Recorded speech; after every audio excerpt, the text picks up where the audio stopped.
Assalamualaikum warahmatullahi wabarakatuh. Sebelumnya yang terhormat kepada Ibu Sri Sukasih dan Bapak Muhammad Farisko Irfan selaku dosen pengampu mata kuliah pembelajaran bahasa dan sastra Indonesia Sekolah Dasar. Dan tak lupa pula teman-teman Rombel I yang kami banggakan. Perkenalkan kami dari kelompok 1 yang beranggotakan saya sendiri Aimatul Zakiyah dengan NIM 14014200049. Kemudian Noviana Astuti Damarsari dengan NIM 14014200019 dan yang terakhir Riris Fitriani dengan NIM 14014200059. Di sini kami ingin mempresentasikan materi, pendekatan, metode, teknik, dan strategi pembelajaran bahasa dan sastra Indonesia di sekolah dasar di kelas rendah. Bisa disimak dengan baik-baik ya teman-teman. Pendekatan pembelajaran bahasa. Pendekatan merupakan seperangkat asumsi tentang hakikat bahasa, pengajaran, dan belajar bahasa yang dipergunakan sebagai landasan dalam merancang, melaksanakan, dan menilai proses belajar mengajar bahasa. Pendekatan pembelajaran bahasa ada beberapa yang bisa digunakan di sekolah dasar, antara lain ada pendekatan behaviorisme, pendekatan nativisme, pendekatan kognitif, pendekatan interaksi sosial, pendekatan tujuan, pendekatan struktural, pendekatan komunikatif, pendekatan pragmatik, ada pendekatan whole language, pendekatan kontekstual, pendekatan terpadu, pendekatan cara belajar siswa aktif, dan yang terakhir ada pendekatan keterampilan proses. Selanjutnya yaitu metode dalam pembelajaran bahasa dan sastra Indonesia di kelas rendah. Nah, apa sih itu metode? Metode adalah rencana penyajian bahan secara menyeluruh dengan urutan yang sistematis, berdasarkan pendekatan atau approach tertentu. Metode meliputi pemilihan bahan, penentuan urutan bahan, pengembangan bahan, rancangan, evaluasi, dan remedial.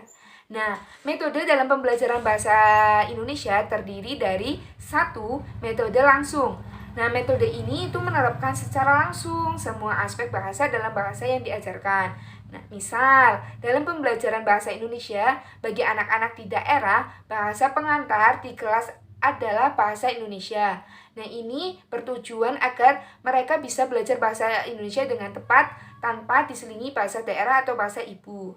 Nah, yang kedua, metode alamiah. Maksudnya yaitu mengajar bahasa baru seperti bahasa kedua harus sesuai dengan kebiasaan belajar berbahasa yang sesungguhnya, sebagaimana yang dilalui oleh anak-anak ketika belajar bahasa daerahnya. Nah, yang ketiga, metode tata bahasa. Di metode ini, yaitu pembelajarannya dipusatkan pada pembelajaran vokabuler atau kosakata dan tata bahasa. Nah, yang keempat, metode terjemah. Metode yang lazim digunakan untuk pengajaran bahasa asing, yaitu menerjemah bahasa asing ke bahasa Indonesia. Termasuk dalam hal ini, bahasa Indonesia pada umumnya merupakan bahasa kedua setelah penggunaan bahasa ibu, yakni bahasa daerah. Dan yang kelima, metode pembatasan bahasa. Metode ini menekankan pada pembatasan dan penggradasian kosakata dan struktur bahasa yang akan diajarkan. Nah, yang keenam, metode linguistik, di mana metode ini pembelajarannya senantiasa menggunakan hasil penelitian para linguis atau ahli-ahli bahasa. Nah, yang ketujuh, metode SAS, yaitu metode struktural analitik sintetik. Maksudnya, metode mengajar kepada murid dengan menunjukkan struktur totalitas materinya atau secara global. Nah, yang kedelapan, metode bibahasa, yaitu metode yang hampir sama dengan metode linguistik yang saya jelaskan tadi. Nah, yang kesembilan, metode unit, yaitu metode ini berdasarkan 5 tahapan pembelajarannya, yaitu yang pertama ada mempersiapkan murid untuk menerima pelajaran, yang kedua penyajian bahan, yang ketiga bimbingan melalui proses induksi, keempat generasi, dan kelima penggunaannya. Kemudian ada teknik pembelajaran bahasa dan sastra Indonesia. Nah, dalam pembelajaran bahasa, teknik ini itu mengacu pada implementasi perencanaan pembelajaran bahasa Indonesia di depan kelas. Nah, contoh dari teknik pembelajaran bahasa Indonesia itu sendiri antara lain, 1. Teknik ceramah. Teknik yang digunakan di mana untuk menyampaikan informasi, bisa melalui bentuk cerita kenyataan, dongeng, atau informasi tentang ilmu pengetahuan.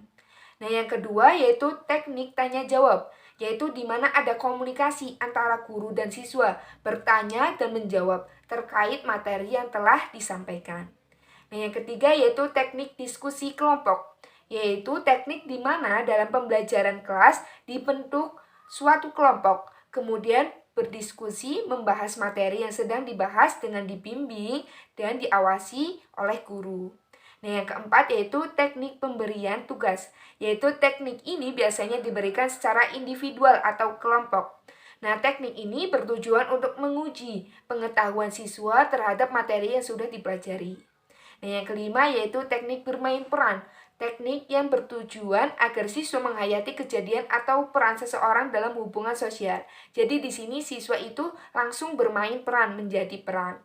Nah, yang keenam yaitu teknik karya wisata, yaitu teknik yang dilaksanakan dengan cara membawa langsung siswa kepada objek yang ada kaitannya dengan materi pembelajaran.